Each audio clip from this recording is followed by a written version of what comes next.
इस क्लास में हम लोग रेजिस्टिविटी के बारे में पढ़ेंगे। आखिर रेजिस्टिविटी क्या होता है? तो सबसे पहले हम लोग ने जो पिछले लेक्चर में पढ़ रखा है factors affecting the resistance, factors affecting the resistance, इसके बारे में जो हम लोग ने पिछले लेक्चर में पढ़ रखा है उसी का हम लोग इसमें भी यूज करेंगे, क्योंकि रेजिस्टेंस और रेजिस्टिविटी कुछ हद तक एक ही होता है। वो पढ़ेंगे किस हद तक वो एक ही हो सकता है और एक ही होता है। तो चलिए स्टार्ट करते हैं इसको हम लोग। तो हम लोगों ने फैक्टर्स अफेक्टिंग द रेजिस्टेंस में क्या पढ़ा था? हम लोग ने यही पढ़ा था कि जो रेजिस्टेंस होता है वो डायरेक्टली प्रोपोर्शनल होता है लेंथ ऑफ वायर के। यानी अगर रेजिस्टेंस बढ़ेगा तो लेंथ ऑफ वायर बढ़ेगा तो रेजिस्टेंस भी बढ़ेगा। ठीक है, अगर लेंथ ऑफ वायर को दोगुना कर दिए 2L कर दिए तो रेजिस्टेंस भी 2R हो जाएगा, यानी रेजिस्टेंस भी दोगुना हो जाएगा। ये कैसे होगा? तो मान लेते हैं, अगर मैथमेटिकली देखा जाए तो मान लेते हैं कि ये हमारा इक्वेशन निकल के आया है। अब फिर जो दूसरा जो नया हमारा रेजिस्टेंस है उसको R डैश मान लेते हैं। ठीक है, अब यहाँ पर हम लोगों ने क्या किया? हम लोग ने लेंथ को बढ़ाकर 2L कर दिया। ठीक है, अब यहाँ पर जो जो हमारा R डैश है वो क्या हो जाएगा? 2R हो जाएगा। कैसे 2R? क्योंकि यहाँ पर L किसके प्रोपोर्शनल है? R के प्रोपोर्शनल है। ठीक है, इसलिए हम लोगों ने L की जगह पर R रख दिया। तो यहाँ पर हमारा ये रिजल्ट निकल के आया। अगर लेंथ को डबल करेंगे तो क्या होगा? हमारा नया रेजिस्टेंस भी डबल हो जाएगा। तो आई थिंक यहाँ तक ठीक है, समझ में आया होगा। तो हम लोगों ने पढ़ा था क्या क्या? तो हम लोगों ने ये चीज़ एक देखा था, इसे इक्वेशन हम लोग फर्स्ट माने थे, फर्स्ट मान ले रहे हैं इस समय। उसमें क्या पढ़ा था? अगर लेंथ ऑफ वायर बढ़ेगा तो रेजिस्टेंस भी बढ़ेगा। इस समय इसको हम लोग यूज करेंगे। पिछले लेक्चर में इसे हम लोगों ने पढ़ा था, समझा था। इस लेक्चर में हम लोग इसे यूज करेंगे। ठीक है, एक और चीज़ हम लोगों ने पढ़ा था क्या? कि R is inversely proportional to area of cross section of wire. ठीक है, ये भी हम लोगों ने पढ़ा था। जब एरिया बढ़ेगा तो रेजिस्टेंस घट जाएगा, जब एरिया बढ़ेगा तो रेजिस्टेंस घटेगा। तो ये भी हम लोगों ने पढ़ा था। इसे हम लोग मान लेते हैं क्या? तो इक्वेशन सेकंड मान लेते हैं इसे हम लोग। ठीक है, तो अगर इन दोनों को अगर हम लोग मिलाएं, इन दोनों इक्वेशन को अगर हम लोग आपस में मिलाते हैं तो क्या होगा? क्या होगा? तो R जी किसके प्रोपोर्शनल हो जाएगा? L बाई ए के। वो बात की बात है, इन्वर्सली और डायरेक्टली प्रोपोर्शनल होगा। ठीक है, ये चीज़ हमें यहाँ पर मिल गया। अब हम लोग प्रोपोर्शनलिटी को हटाते हैं तो हमें एक क्या मिलता है? कांस्टेंट टर्म मिलता है। अगर यहाँ से जो नेक्स्ट अगर टर्म बढ़ेंगे हम लोग तो R is equal to, proportionality हटा दिए, अब यहाँ पर जो हम रखेंगे, ठीक है, जो हम लोग रखेंगे वहाँ पर कांस्टेंट टर्म रो होगा। ठीक है, रो को हम लोग कुछ P के तरह डिनोट करते हैं। रो होगा into L by area of cross section. ठीक है, तो हमारा एक रेजिस्टेंस का फॉर्मूला यहाँ से निकल जाएगा। यहाँ तक सब ठीक होगा। अब इसका मतलब क्या हुआ? हमने पिछले स्लाइड में पढ़ा था कि जो R है, R is equal to rho into L by area of cross section. ठीक है, अगर हम लोग रेजिस्टिविटी को दोगुना कर देते हैं, यहाँ से हमें क्या पता चलता है कि जो रेजिस्टेंस है, जो रेजिस्टिविटी है, जो रेजिस्टेंस है वो किसके डायरेक्टली प्रोपोर्शनल है? रेजिस्टिविटी के। ठीक है, तो रेजिस्टेंस किसके डायरेक्टली प्रोपोर्शनल है? रेजिस्टिविटी के। यानी अगर रेजिस्टिविटी अगर दोगुना हो जाएगा तो रेजिस्टेंस भी दोगुना हो जाएगा। वो कैसे? मैथमेटिकल एक्सप्रेशन इसे भी समझते हैं हम लोग। चलिए मान लेते हैं कि ये हमारा फर्स्ट रेजिस्टेंस हो गया। ठीक है, पहला रेजिस्टेंस हो गया। अब रेजिस्टिविटी को हम लोग दोगुना कर दिए। कैसे? तो R dash is equal to 2 rho into L by A. ठीक है, अब यहाँ पर जो होगा R dash is equal to 2, और यहाँ पर जो रो है, रो L इंटू ए, यहाँ पर क्या है? R है, तो यहाँ पर R हो जाएगा। यानी नया रेजिस्टेंस क्या हो जाएगा? पिछले रेजिस्टेंस के दोगुना हो जाएगा अगर रेजिस्टिविटी को दोगुना करेंगे तो। ये हमारा मैथमेटिकल। उसी तरह 3 गुना करेंगे तो रेजिस्टेंस भी, नया रेजिस्टेंस भी 3 गुना हो जाएगा। ठीक है, अब यहाँ से भी एक फॉर्मूला निकल के आता है। क्या निकल के आता है? तो resistivity is equal to resistance into area of cross section by length of conductor. ठीक है, यहाँ पर रेजिस्टिविटी का फॉर्मूला निकल के आता है। इसे हम लोग क्या कहते हैं, रेजिस्टिविटी कहते हैं। और कहते क्या है इसे, ये तो होता तो है रेजिस्टिविटी का सिंबल, लेकिन कहते क्या है, तो इसे हम लोग रो कहते हैं, इसे रो कहते हैं हम लोग। ठीक है, और इसे रेजिस्टिविटी को एक और टर्म दिया जाता है स्पेसिफिक रेजिस्टेंस के नाम से। स्पेसिफिक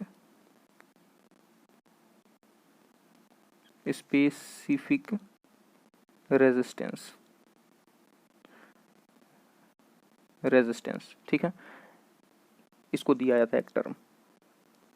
ठीक है, तो यहाँ तक शायद क्लियर होगा सब कुछ। अब नेक्स्ट स्लाइड में देखते हैं क्या है। अब इस स्लाइड में क्या है, the resistivity of the substance is numerically equal to the resistance.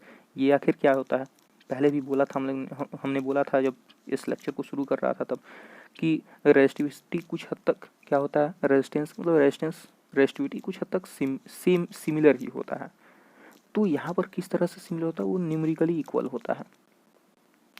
R is equal to rho is equal to resistance. ये कैसे होता है, तो हम लोग जानते हैं क्या, कि रेजिस्टिविटी का फॉर्मूला होता है R into A by L. अगर हम लोग किसी कंडक्टर को लिए जिसका लेंथ क्या है 1 मीटर है, और उसका जो एरिया ऑफ क्रॉस सेक्शन का मतलब समझ रहे हैं, जो ये कंडक्टर है तो इसका एरिया ऑफ क्रॉस सेक्शन ये हो जाएगा। तो ये 1 मीटर स्क्वायर का हो, अगर ये 1 मीटर स्क्वायर का है और इस कंडक्टर का लेंथ 1 मीटर का है और इसका जो एरिया है ये 1 मीटर स्क्वायर का है, तो अगर वैल्यू पुट करेंगे हम अगर वैल्यू पुट करेंगे तो R इंटू 1/1। ठीक है, यहाँ पर तो ये 1 इस हम लोग कुछ नहीं करते हैं, तो यहाँ पर क्या होगा, resistivity is equal to resistance. ये हमारा न्यूमेरिकली इक्वल हो जाएगा। असल में इक्वल नहीं होता है, क्योंकि रेजिस्टेंस हम लोग देखेंगे क्या कि एक हम लोग रेजिस्टिविटी की एसआई यूनिट को देखने के बाद इसे फिर से और थोड़ा सा डिस्कस करेंगे। तो एसआई यूनिट को कैसे इसका बनेगा, तो कुछ इस तरह। इसे पहले हम लोग इरेज करते हैं। ठीक है, इसी फॉर्मूले पर अगर हम लोग किसी कंडक्टर को लिए, उसका लेंथ 1 मीटर है और उसका एरिया 1 मीटर स्क्वायर है। ठीक है, तो अगर पुट करें हम तो R into 1 metre square by 1 metre. ठीक है, अब ये क्या होता है, रेजिस्टेंस का हम लोग जानते हैं कि ओम होता है, ओम से हम लोग डिनोट करते हैं। ठीक है, इसे हम लोग ओम से डिनोट करते हैं, तो यहाँ हम लोग कुछ इस तरह लिख सकते हैं, ohm into 1 metre square by 1 metre. ठीक है, 1 मीटर से 1 मीटर कैंसिल हो जाएगा, यानी बचा क्या मेरे पास, केवल resistivity is equal to ohm metre बचा। तो यानी यहाँ से हम लोग को रेजिस्टिविटी का एसआई यूनिट हमें पता चल गया कि रेजिस्टिविटी का एसआई यूनिट क्या होता है, ओम मीटर होता है। अब हम लोग यहाँ पर कह रहे थे कि न्यूमेरिकली इक्वल होता है। ऐसा इसलिए होता है क्योंकि रेजिस्टेंस का जो एसआई यूनिट होता है वो ओम होता है और रेजिस्टिविटी का एसआई यूनिट होता है वो ओम मीटर होता है। तो एसआई यूनिट अलग अलग है, तो दोनों चीज़ तो एक हो नहीं सकता है, क्योंकि एरिया और लेंथ इक्वल तो हो नहीं सकता है, बराबर तो हो नहीं सकता है। इसलिए हम लोग इसे केवल न्यूमेरिकली इक्वल कहते हैं। हाँ, एरिया और लेंथ न्यूमेरिकली इक्वल हो सकता है 1-1, इसीलिए हम लोग रेजिस्टेंस और रेजिस्टिविटी को न्यूमेरिकली इक्वल कहते हैं। ये न्यूमेरिकली इक्वल है, एसआई यूनिट के माध्यम से इक्वल नहीं है, हर तरह से इक्वल नहीं है। ठीक है, इसे कुछ हम लोग इस तरह भी समझ सकते हैं, अगर हम लोग कंडक्टर लिए हुए हैं जिसका area of cross section 1 metre square है, उसका लेंथ भी 1 मीटर है। ठीक है, इसका एरिया ऑफ क्रॉस सेक्शन क्या है, 1 मीटर स्क्वायर है और उसका लेंथ भी क्या है, 1 मीटर है। तो जो इन दोनों के यहाँ इसके क्रॉस सेक्शन के बीच का जो इन दोनों क्रॉस सेक्शन के बीच का जो रेजिस्टेंस और रेजिस्टिविटी होगा वो क्या होगा, बराबर होगा। रेजिस्टेंस और रेजिस्टिविटी इक्वल होगा। ठीक है, रेजिस्टिविटी और रेजिस्टेंस बराबर होगा क्योंकि न्यूमेरिकली बराबर होता है। तो यहाँ पर समझ में आ गया होगा। ठीक है, अब नेक्स्ट की तरफ बढ़ते हैं। क्या है अब रेजिस्टिविटी, क्या कह सकते हैं, तो resistivity of substance, the resistivity of substance does not depend on its length और थिकनेस। यानी जो रेजिस्टिविटी, अगर कोई हम लोग कंडक्टर ले रहे हैं, कोई भी कंडक्टर ले रहे हैं, तो इसके लेंथ या इसके लेंथ पर डिपेंड नहीं करेगा, इसके थिकनेस पर डिपेंड नहीं करेगा कि उसका रेजिस्टिविटी कितना है, वो मटेरियल पर डिपेंड करेगा। अगर सिल्वर है तो उसका रेजिस्टिविटी दूसरा होगा, कॉपर है तो उसका रेजिस्टिविटी दूसरा होगा। जैसे सिल्वर का रेजिस्टिविटी होता है, सिल्वर का रेजिस्टिविटी होता है क्या, तो 1.60 इंटू 10⁻⁻8 ओम मीटर, ये हो गया सिल्वर का रेजिस्टिविटी। ठीक है, ये टेम्परेचर पर ये टेम्परेचर पर डिपेंड होता है। यहाँ पर लिखा भी हुआ है, it's depend on the nature of the substance and the temperature. तो ये जो सिल्वर का रेजिस्टिविटी है ये 20 डिग्री सेल्सियस टेम्परेचर पर है। या फिर कॉपर का रेजिस्टिविटी जो है 1.69 इंटू 10⁻⁻8 ओम मीटर, ये भी 20 डिग्री सेल्सियस पर इसका है। ठीक है, रेजिस्टिविटी। तो यहाँ पर क्या है, रेजिस्टिविटी क्या होता है, डिपेंड नहीं करता है लेंथ और थिकनेस पर, वो डिपेंड करता है नेचर ऑफ सब्सटेंस, यानी वो सब्सटेंस कैसा है और उसको टेम्परेचर कितना दिया जा रहा है। अगर हो सकता है इसको टेम्परेचर इसका बढ़ा दिया है तो जैसे रेजिस्टेंस भी बढ़ जाता है, यानी रेजिस्टिविटी बढ़ेगा तो रेजिस्टेंस भी बढ़ेगा। पहले हम लोगों ने ये पढ़ रखा है, रेजिस्टेंस अगर रेजिस्टिविटी बढ़ा दिए तो रेजिस्टेंस भी बढ़ जाएगा। ठीक है, तो ये क्लियर होगा ये दोनों पॉइंट। अगर हम लोग जो अगर 1 मीटर स्क्वायर का एरिया, उसका क्रॉस सेक्शन और 1 मीटर का लेंथ लेंगे तो उसका रेजिस्टेंस क्या होगा सिल्वर का 20 डिग्री सेल्सियस पर, तो 1.60 इंटू 10⁻⁻8 ओम होगा रेजिस्टेंस, और रेजिस्टिविटी क्या होगा 1.60 इंटू 10⁻⁻8 ओम मीटर होगा। ठीक है, रेजिस्टेंस और रेजिस्टिविटी सेम होता है, न्यूमेरिकली हम लोगों ने ये भी प्रूफ कर लिया था, इसलिए ये भी कुछ इस तरह होता है। ठीक है, अब जिसका रेजिस्टिविटी जितना ही कम रहेगा वो उतना ही ज़्यादा कंडक्टर होगा, यानी उतना ही अच्छा मटेरियल होगा, उससे उतना ही अच्छे तरीके से बिना इलेक्ट्रिक एनर्जी के लॉस के, without loss of electric energy transfer करेगा इलेक्ट्रिसिटी उसमें से, यानी ज़्यादा उसमें जितना ही ज़्यादा उसका रेजिस्टिविटी कम होगा उतने ही बिना इलेक्ट्रिक एनर्जी लॉस के उसमें से करंट ट्रांसफ़र होगा। ठीक है, तो सिल्वर का सबसे कम रेजिस्टिविटी होता है इसके थ्रू, और क्योंकि ये प्योर मेटल है, प्योर मेटल का रेजिस्टिविटी कम होता है सेमीकंडक्टर और इंसुलेटर से। ठीक है, तो यहाँ पर एक क्वेश्चन है, why we generally use the copper and aluminium wire for household. जैसे में अगर बिजली लगाना हो, हमें अपने घर में वायरिंग करवाना हो, तो हम लोग जनरली कॉपर या एल्यूमिनियम का वायर ही प्रीफर करते हैं, जबकि सिल्वर इससे बेस्ट कंडक्टर है और इसमें इलेक्ट्रिक एनर्जी का लॉस भी नहीं होता। ऐसा क्यों है, क्योंकि सिल्वर महंगा पड़ जाता है, और अगर मान लीजिए कि अगर हम सिल्वर का तार लगाते जाएं तो वो चोरी हो जाएगा, फिर कोई भी उठा कर लेकर चला जाएगा उसे। और कॉपर और एल्यूमिनियम सस्ते होते हैं, इसलिए क्या होता है, इसे हम लोग यूज करते हैं। ठीक है, ये क्लियर रहा।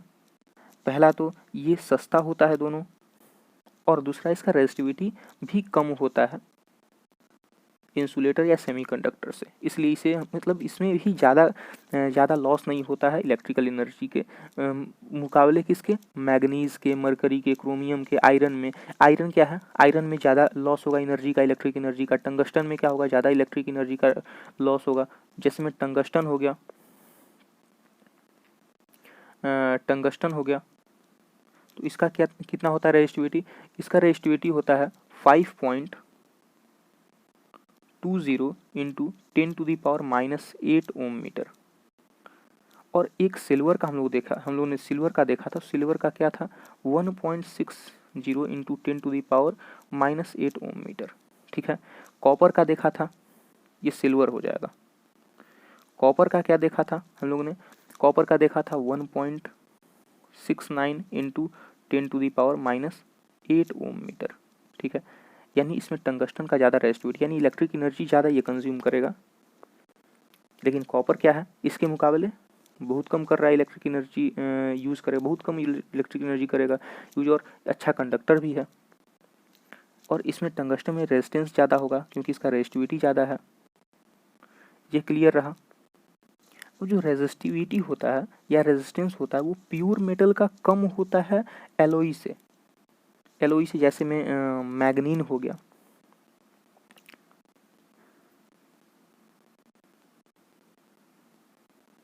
मैग्नीन हो गया, ये किस चीज़ का एलोई है, ये एलोई है copper, copper, manganese, manganese, manganese और निकल का। ये इन तीनों का क्या है, एलोई है। ये तीनों मिलके इसे मैग्नीन इसे बनता है। तो इसका क्या है, इसका जो रेजिस्टिविटी है या रेजिस्टेंस है बहुत ज़्यादा होगा। रेजिस्टिविटी ज़्यादा होगा तो रेजिस्टेंस भी ज़्यादा होगा। ठीक है, उसी तरह कॉन्स्टेंटन हो गया, कॉन्स्टेंटन हो गया, ये भी एक एलोई है। किसका, ये है एलोई कॉपर और निकल का, कॉपर एंड निकल का एलोई है, जिसका रेजिस्टिविटी कॉपर से, कॉपर वायर से 30 गुना ज़्यादा होता है, 30 टाइम्स। एंड मैग्नीन का 25 गुना ज़्यादा, 20 टाइम्स, 25 गुना ज़्यादा होता है रेजिस्टिविटी। ठीक है, तो इसलिए हम लोग हाउस होल्ड में भी किसका यूज करते हैं, कॉपर का यूज करते हैं या फिर एल्यूमिनियम का यूज करते हैं। यहाँ क्लियर हुआ।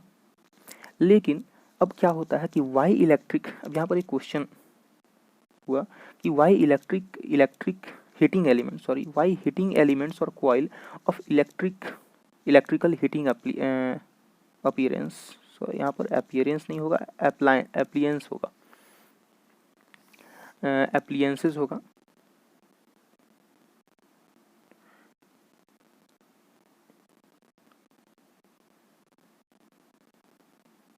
एप्लियंसेस होगा, ये प्रिंटिंग मिस्टेक है।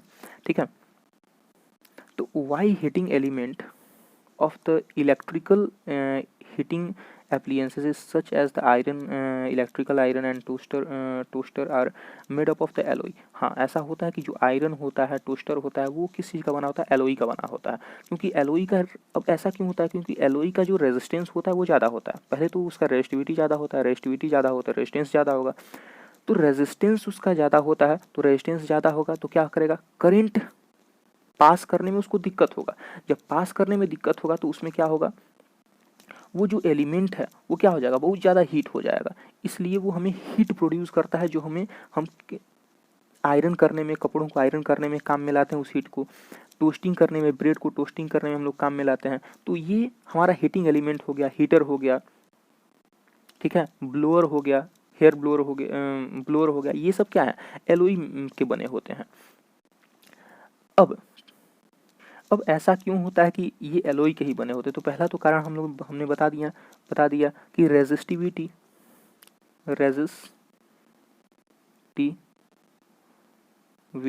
हाई होता है, प्योर मेटल के कंपैरिजन में, रेजिस्टिविटी हाई होता है।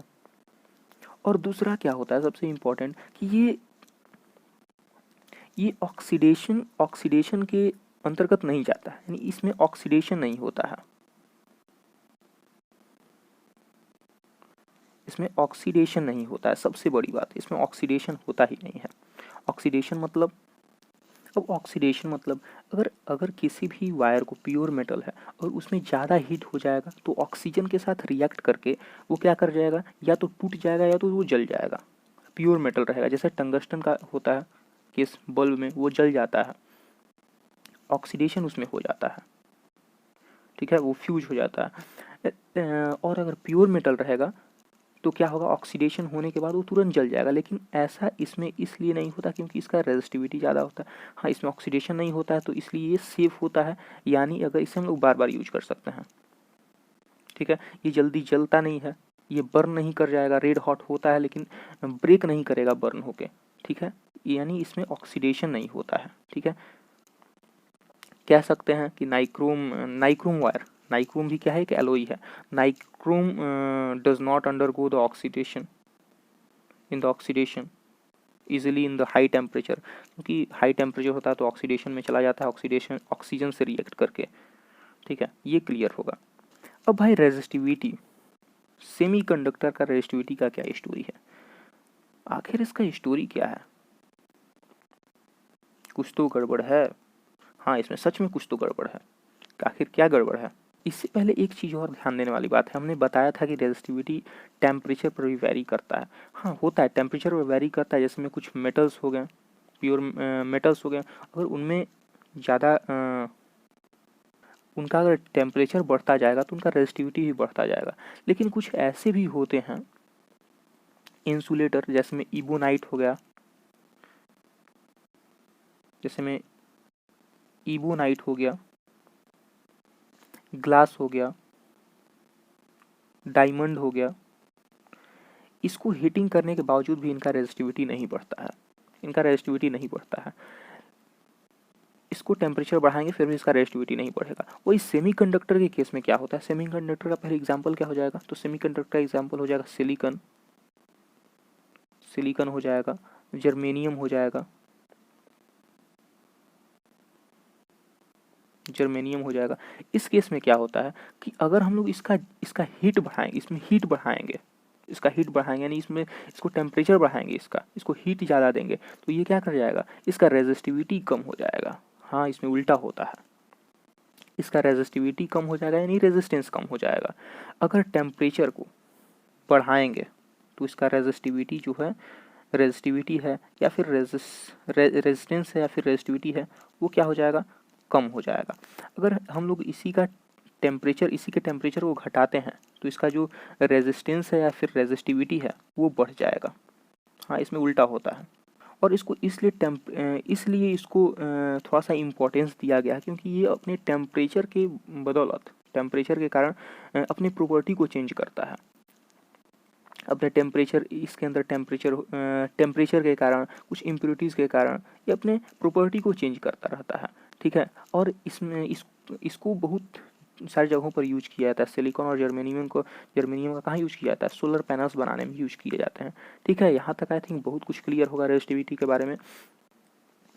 अब कुछ न्यूमेरिकल टाइप क्वेश्चन अगले नेक्स्ट वीडियोज़ में आएंगे।